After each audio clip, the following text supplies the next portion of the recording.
चलिए जानते हैं आज की देश और दुनिया की सिलेक्टेड काम की और महत्वपूर्ण 50 बड़ी खबरों को मात्र 10 मिनट में। पर अभी तक आपने वीडियो को लाइक नहीं किया है तो वीडियो को लाइक कर दे। ट्रांसपोर्ट नगर में 3 मंजिला हर मिलाप कॉम्प्लेक्स शनिवार को बारिश के बाद दोपहर 3:30 बजे भरभरा कर ढह गया। कॉम्प्लेक्स में दवा, इंजन, ऑयल कंपनियों समेत 4 गोदाम थे जिसमें 30 से अधिक लोग काम कर रहे थे। मलबे में दबे कारोबारी 8 लोगों की मौत हो गई और 22 को विभिन्न अस्पताल में भर्ती कराया गया है। देर रात तक राहत कार्य जारी रहा। पाकिस्तान की समुद्री सीमा में पेट्रोलियम और प्राकृतिक गैस का एक विशाल भंडार मिलने की खबर सामने आई है। मीडिया रिपोर्ट के मुताबिक यह भंडार इतना बड़ा है कि इसमें पाकिस्तान की किस्मत बदल सकती है। कोलकाता के आरजीकर मेडिकल कॉलेज और अस्पताल में 9 अगस्त को एक महिला डॉक्टर के साथ हुई रेप और हत्या की घटना ने पूरे देश को हिलाकर रख दिया है। इस जघन्य अपराध के आरोपी संजय राव को गिरफ्तारी कर ली गई है। मामले की जांच सीबीआई कर रही है, जिसने अस्पताल के पूर्व प्रचारक संदीप घोष और अन्य पर वित्तीय अनियमितताओं के आरोप में छापेमारी की है। इस मामले में पश्चिम बंगाल सरकार पर लापरवाही का आरोप लगा है, जिसके कारण राज्य के व्यापक विरोध प्रदर्शन हुए हैं। भारत का पैरालंपिक प्रदर्शन ऐतिहासिक रहा है, जिसमें अब तक 27 पदक जीते जा चुके हैं। प्रवीण कुमार के स्वर्ण पदक और एशिया रिकॉर्ड ने भारत को गौरवान्वित किया। 7 सितंबर को भारत के 5 पैरा एथलीट एक्शन होगा, जिसमें पदक की संख्या 30 तक पहुंचने की उम्मीद है। हाल ही में पहलवान विनेश फोगाट और बजरंग पुनियाद कांग्रेस में शामिल हुए। विनेश जुलाना सीट से चुनाव लड़ेंगे, जबकि बजरंग को किसान कांग्रेस का कार्यकारी अध्यक्ष बनाया गया। उनके कांग्रेस में शामिल होने पर हरियाणा के मुख्यमंत्री मोहन लाल खट्टर ने पार्टी के इरादों पर सवाल उठाए हैं। इसी बीच भारतीय कुश्ती महासंघ के अध्यक्ष संजय सिंह ने विनेश और बजरंग पर देशद्रोह का आरोप लगाए हैं। उत्तर प्रदेश के हाथरस में रोडवेज बस और वैन में भीषण टक्कर में 17 लोगों की मौत हो गई, जिसमें बच्चे भी शामिल है। प्रधानमंत्री नरेंद्र मोदी ने पीड़ितों के परिजनों को 2-2 लाख रुपए सहायता राशि देने का घोषणा की है।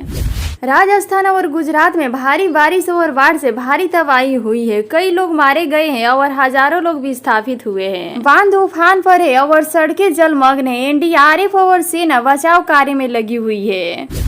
आगरा के खंदौली थाना क्षेत्र के सेमरा गांव में पहली बार दिल दहला देने वाली इतने बड़े हादसे ने आसपास के क्षेत्रों के लोगों को हिलाकर रख दिया है। दुर्घटना में 5 भाइयों में से 3 परिवार के लोग काल के गाल में समा गए। पहली बार कब्रिस्तान में एक साथ इतने 100 दफन करने के लिए लाए गए। कब्रिस्तान खुदवाने के लिए प्रशासन को बुलडोजर मंगवाना पड़ गया।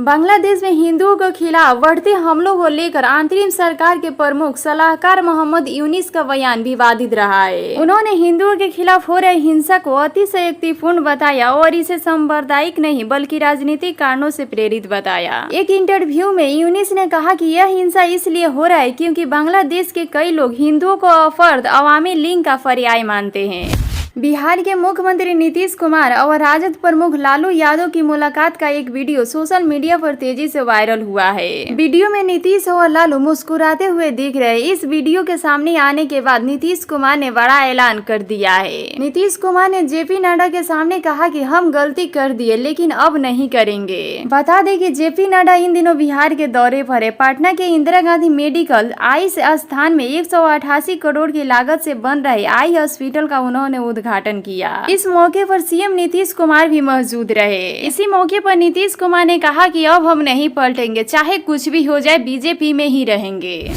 आईएमसी प्रमुख मौलाना तहरीक रजा ने मोदी और योगी को खुलेआम चुनौती दी है। तहरीक रजा ने कहा कि हिंदुस्तान के सबसे अमीर आदमी के वक्फ की संपत्ति पर कब्जा कर रखा है। इस पर कई सरकारी बिल्डिंग बनी हुई है। सरकार जो बिल लाने जा रही है उसमें हम जमीन नहीं बल्कि शरीयत के हिसाब से देखते हैं। तहरीक रजा ने कहा कि वक्फ के दखल अंदाजी हम किसी कीमत पर बर्दाश्त नहीं करेंगे। इसके लिए हम किसी भी हद तक जाएंगे। हम वक्फ कानून को लेकर दिल्ली में अगली मीटिंग करेंगे। सरकार चाहे तो गिरफ्तार कर सकती है। सरकार ये जान ले कि हम अपने लोगों को नियंत्रण में रखते हैं। हम लोग हर तरफ की जुल्म बर्दाश्त कर रहे हैं।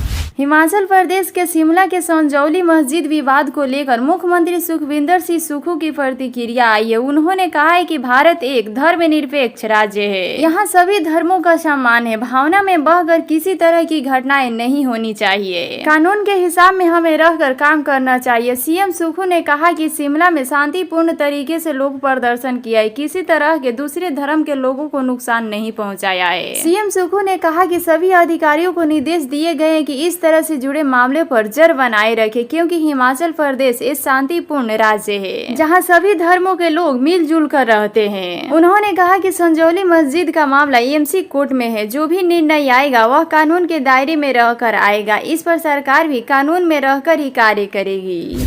उत्तर प्रदेश के गोरखपुर में शुक्रवार को गोरखनाथ मंदिर में जनता दर्शन में फरियाद सुनने के दौरान एक वृद्ध महिला की समस्या सुनकर मुख्यमंत्री योगी आदित्यनाथ काफी भावुक हो उठे। अपने घर वाले के अपेक्षात्मक रवैये से आहत इस वृद्ध महिला ने मुख्यमंत्री को बताया कि उम्र के इस पड़ाव में अपने ही परिवार से मिल रहा दुख वह सह नहीं पा रही है। सीएम योगी ने पूछा कि वह क्या चाहती है। बुजुर्ग महिला ने कहा कि उनकी इच्छा अब जीवन में बाकी बचे दिन किसी धर्म नागरिक में बिताना चाहती है। इस पर मुख्यमंत्री ने कहा, माई वृंदावन या काशी या जहां भी रहना चाहती हो बता दो, सारी व्यवस्था हम कर देंगे। मुख्यमंत्री ने अधिकारियों से कहा कि इस वृद्ध महिला की सामान सहित देखभाल की जाए और जिस भी जगह पर जाना चाहती है वहां भेजकर रहने और अन्य जरूरतों की सभी व्यवस्थाएं सुनिश्चित की जाए।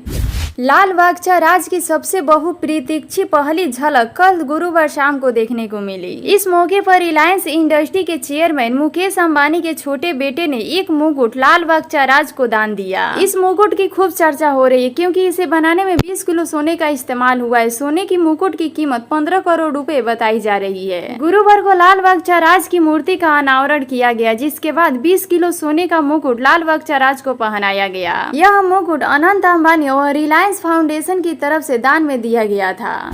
हाल ही में एशिया के कई देशों में मानसून बारिश ने गंभीर हालत उत्पन्न कर दिया है। भारत, पाकिस्तान, बांग्लादेश और श्रीलंका जैसे देशों में बारिश का दौर जारी है, लेकिन पाकिस्तान में हालत सबसे ज्यादा चिंताजनक हो गया है। पाकिस्तान के राष्ट्रीय आपदा प्रबंधन अधिकरण के अनुसार इस भारी बारिश और बाढ़ के कारण 170 बच्चे समेत 337 लोगों की जान चली गई है। इसके अलावा 5000 से अधिक लोग बेघर हो गए और खुले आसमान के नीचे बिना भोजन के जीवन बिताने पर मजबूर है।